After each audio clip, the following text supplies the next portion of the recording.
Ladies and gentlemen, the very word secrecy is repugnant in a free and open society, and we are, as a people, inherently and historically opposed to secret societies, to secret oaths, and to secret proceedings.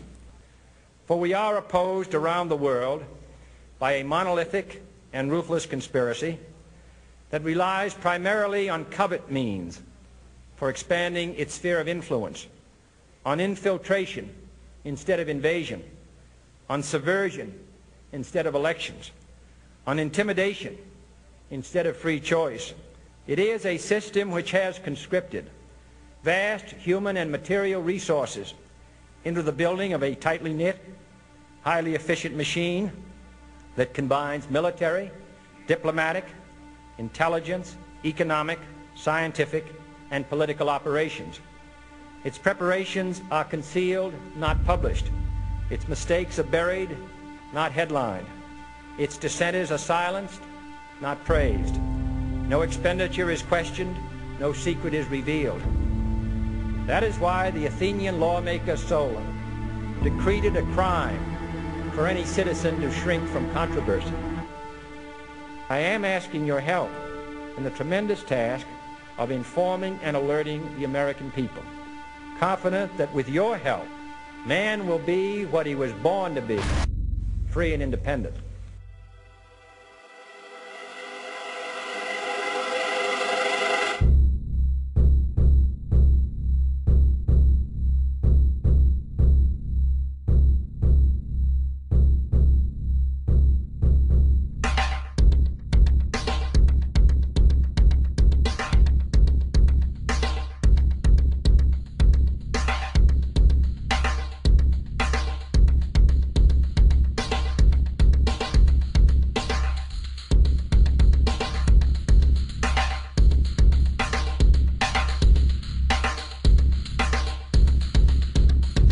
(1775), the American Revolutionary War began as the American colonies sought to detach from England and its oppressive monarchy.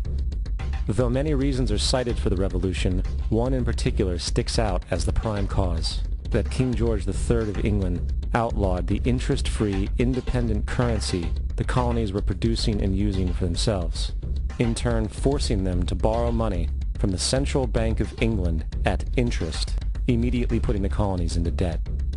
And, as Benjamin Franklin later wrote, the refusal of King George III to allow the colonies to operate an honest money system which freed the ordinary man from the clutches of the money manipulators was probably the prime cause of the revolution.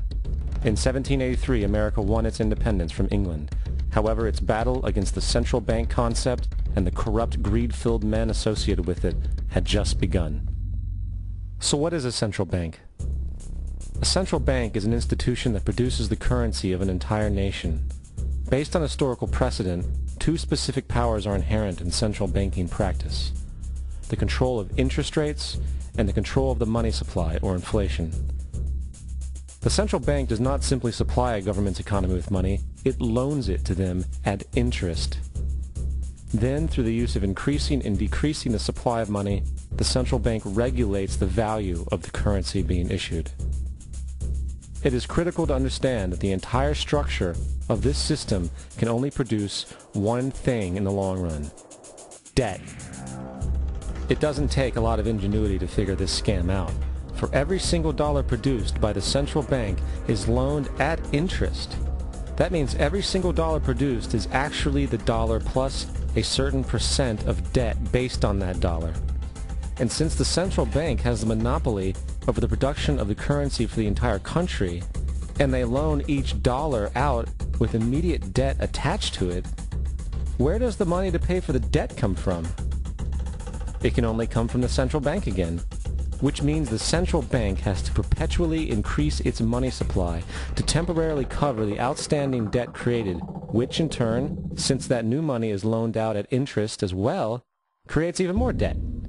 The end result of this system without fail is slavery, for it is impossible for the government and thus the public to ever come out of the self-generating debt. The founding fathers of this country were well aware of this.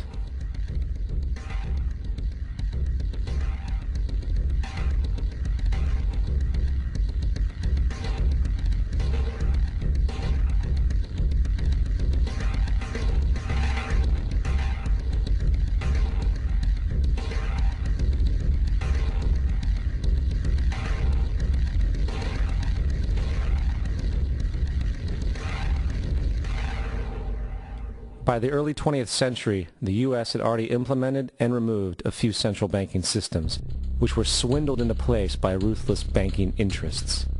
At this time, the dominant families in the banking and business world were the Rockefellers, the Morgans, the Warburgs, the Rothschilds. And in the early 1900s, they sought to push once again legislation to create another central bank. However, they knew the government and public were very weary of such an institution, so they needed to create an incident to affect public opinion. So, J.P. Morgan, publicly considered a financial luminary at the time, exploited his mass influence by publishing rumors that a prominent bank in New York was insolvent or bankrupt. Morgan knew this would cause mass hysteria, which would affect other banks as well. And it did. The public, in fear of losing their deposits, immediately began mass withdrawals. Consequently, the banks were forced to call in their loans, causing the recipients to sell their property, and thus a spiral of bankruptcies, repossessions, and turmoil emerged. Putting the pieces together a few years later, Frederick Allen of Life magazine wrote, "The Morgan interests took advantage to precipitate the panic, guiding it shrewdly as it progressed." Unaware of the fraud, the Panic of 1907 led to a congressional investigation headed by Senator Nelson Aldrich, who had intimate ties to the banking cartels and later became part of the Rockefeller family through marriage. The commission, led by Aldrich, recommended a central bank should be implemented so a panic like 1907 could never happen again. This was the spark the international bankers needed to initiate their plan. In 1910, a secret meeting was held at a J.P. Morgan estate on Jekyll Island off the coast of Georgia. It was there that the central banking bill called the Federal Reserve Act was written. This legislation was written by bankers, not lawmakers. This meeting was so secretive, so concealed from government and public knowledge that the 10 or so figures who attended disguised their names when en route to the island. After this bill was constructed, it was then handed over to their political frontman, Senator Nelson Aldrich, to push through Congress.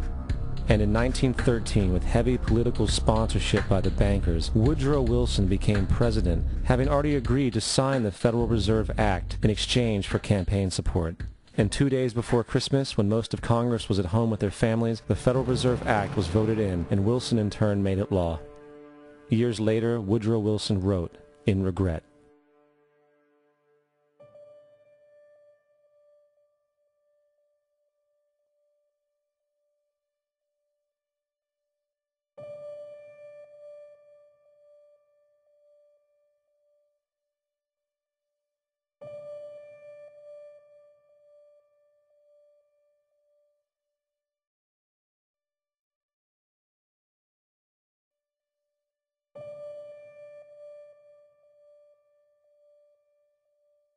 Congressman Louis McFadden also expressed the truth after the passage of the bill.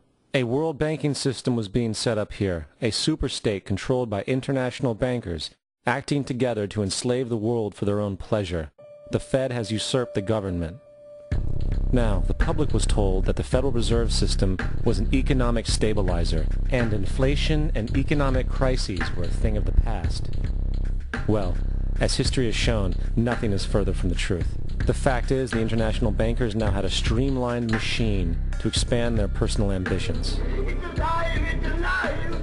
It's alive! For example, from 1914 to 1919, the Fed increased the money supply by nearly 100%, resulting in extensive loans to small banks and the public.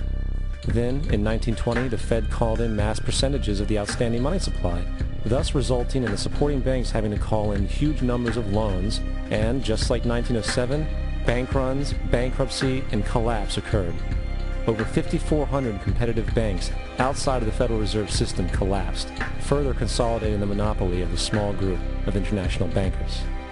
Privy to this crime, Congressman Lindbergh stepped up and said in 1921, "Under the Federal Reserve Act, panics are scientifically created. The present panic is the first scientifically created